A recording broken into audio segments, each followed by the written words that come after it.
नमस्कार, ये आकाशवाणी पटना है। अब आप खालिद रशीद से प्रादेशिक समाचार सुनिए। पहले मुख्य समाचार। कोविड-19 महामारी को लेकर देशव्यापी लॉकडाउन का 5वां चरण आज से शुरू। कंटेनमेंट जोन को छोड़कर अन्य क्षेत्रों में कई प्रतिबंधों में दी गई छूट। देश भर में आज से 200 रेलगाड़ियों का परिचालन शुरू। बिहार से 24 जोड़ी ट्रेन का हो रहा है परिचालन।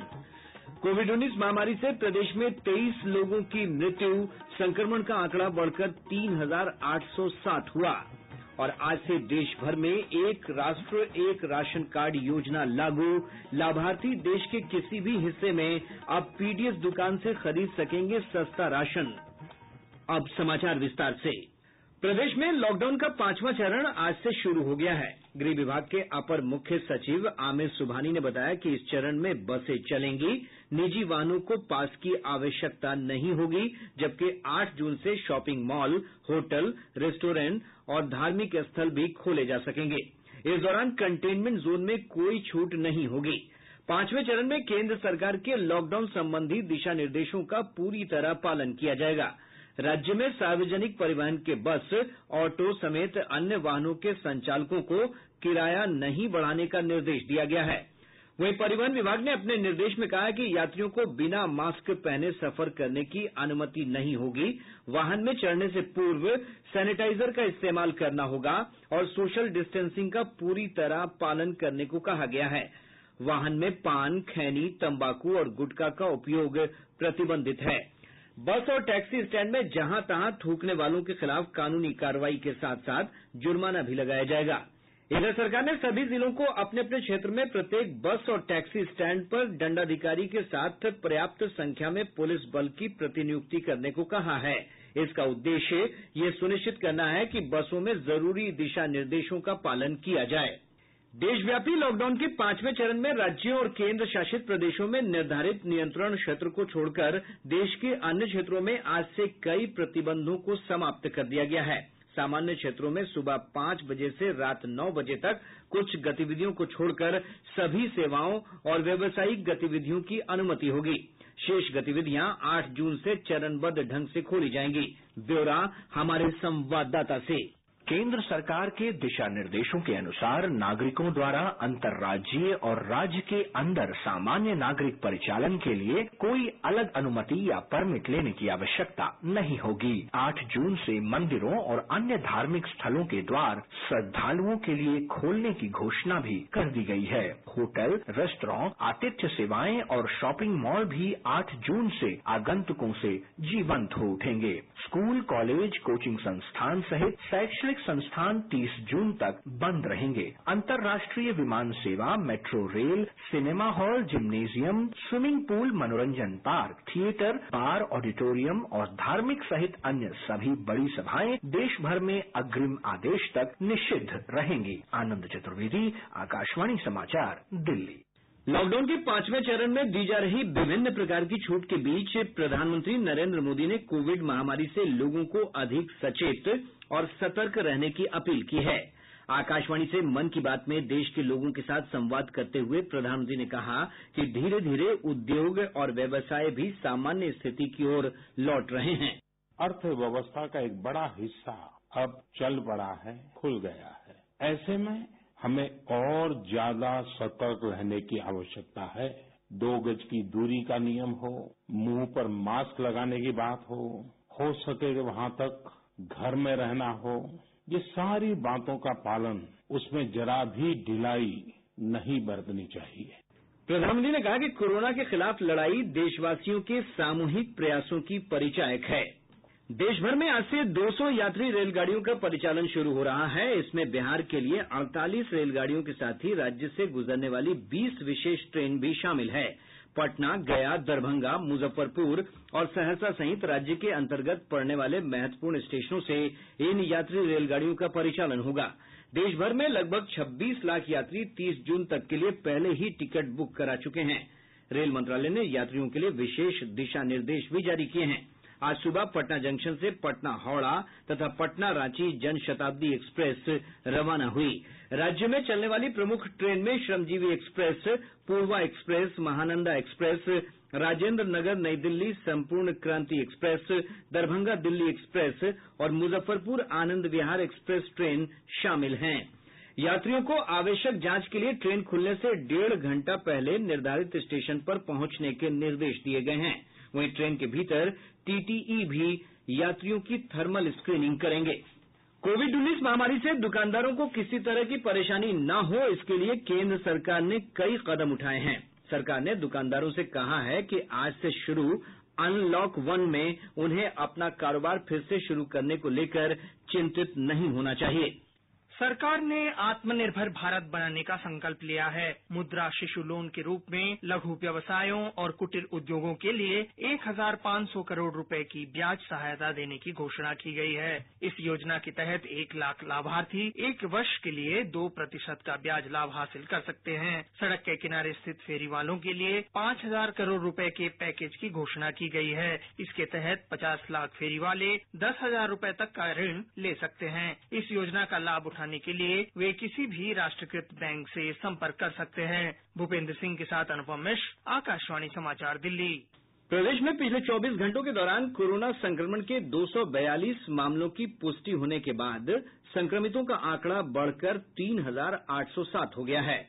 राज्य में अब तक किसी एक दिन में संक्रमितों की ये सबसे बड़ी संख्या है। स्वास्थ्य विभाग की ओर से जारी रिपोर्ट के अनुसार सबसे अधिक 32 मामले बेगूसराय में मिले हैं। वहीं भागलपुर में 20, पूर्णिया में 13, शेखपुरा और किशनगंज में 7-7, गया में 6, पटना और जमुई में 4-4 तथा खगड़िया में 3 लोगों के संक्रमित होने की पुष्टि हुई है। संक्रमितों में 16 महिलाएं शामिल हैं। विभाग ने बताया कि संक्रमितों में से 2,569 संक्रमित दूसरे प्रदेशों से आए हुए लोग हैं। इधर भागलपुर और बेगूसराय जिले के एक व्यक्ति की मौत के बाद राज्य में कोरोना संक्रमित मृतकों की संख्या बढ़कर 23 हो गई है। प्रदेश में अब तक 1,520 व्यक्ति स्वस्थ होकर घर जा चुके हैं। इधर देश भर में कोविड-19 से संक्रमित लोगों की संख्या बढ़कर 1,90,535 हो गई है। इस महामारी से संक्रमित लगभग 92,000 लोग इलाज के बाद स्वस्थ होकर अस्पताल से अपने घर जा चुके हैं। अब तक इस महामारी से 5,394 लोगों की मृत्यु हुई है। प्रादेशिक समाचार आप आकाशवाणी पटना से सुन रहे हैं।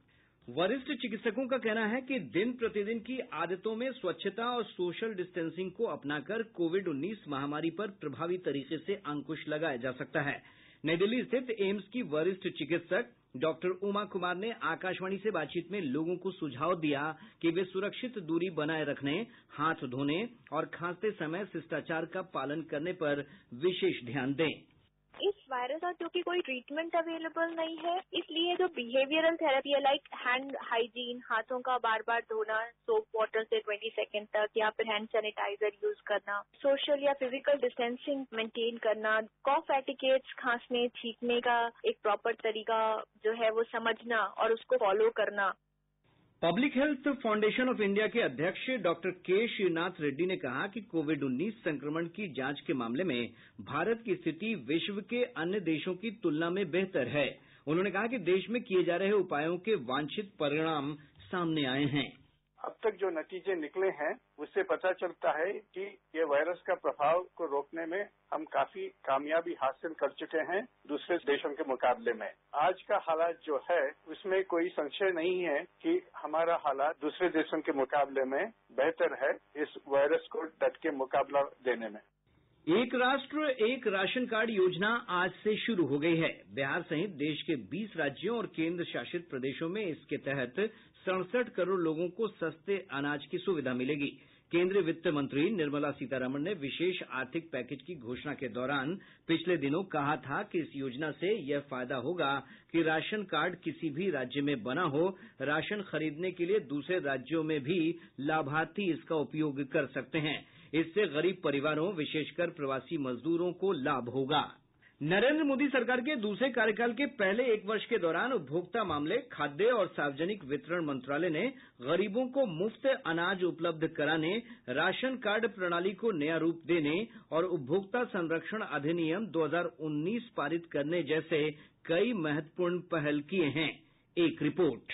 सरकार ने भरोसा दिया है कि कोविड-19 संकट के दौरान देश में बढ़ी हुई मांग को पूरा करने के लिए पर्याप्त मात्रा में खाद्यान्न उपलब्ध है, देश में 751 लाख मीट्रिक टन से अधिक अनाज का भंडार उपलब्ध है। 213 लाख मीट्रिक टन से अधिक खाद्यान्न वितरण के लिए राज्यों और केंद्र शासित प्रदेशों में पहुंचाया गया है। पूर्वोत्तर राज्यों में 10 लाख मीट्रिक टन से अधिक अनाज पहुंचाया जा चुका है। प्रधानमंत्री गरीब कल्याण योजना के तहत उन 80 करोड़ लोगों को मुफ्त अनाज और दालें दी जा रही हैं, जो कि कोरोना वायरस महामारी के कारण दिक्कतों का सामना कर रहे हैं। एक राष्ट्र एक राशन कार्ड योजना के तहत राशन कार्ड धारकों की राष्ट्रीय पोर्टेबिलिटी की कवायद को भी शुरू किया गया है और सरकार का लक्ष्य है कि अगले साल जनवरी तक सभी राशन कार्डों को आधार से जोड़ दिया जाएगा। सुपर्णा सेकिया के साथ भूपेंद्र सिंह, आकाशवाणी समाचार, दिल्ली।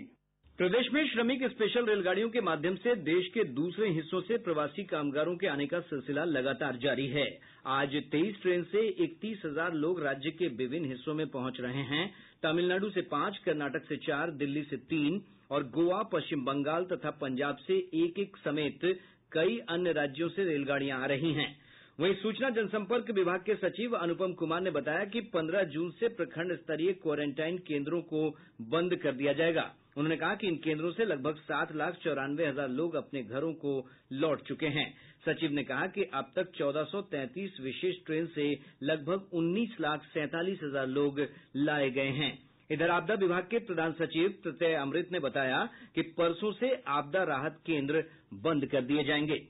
मुख्यमंत्री नीतीश कुमार ने पदाधिकारियों को निर्देश दिया है कि लॉकडाउन के दौरान निजी अस्पताल, क्लिनिक और नर्सिंग होम का सुचारू संचालन सुनिश्चित किया जाए। इसके लिए आवश्यक व्यवस्था करें, जिससे अन्य बीमारियों से ग्रसित मरीजों को इलाज की सुविधा आसानी से मिल सके। मुख्यमंत्री ने मुख्य सचिव और अन्य वरीय अधिकारियों के साथ कोविड-19 से बचाव के लिए किए जा रहे कार्यों की उच्च स्तरीय समीक्षा बैठक में कहा कि अन्य राज्यों से आए बिहार के लोगों की पल्स पोलियो अभियान की तर्ज पर घर घर जाकर स्क्रीनिंग कराई जा रही है।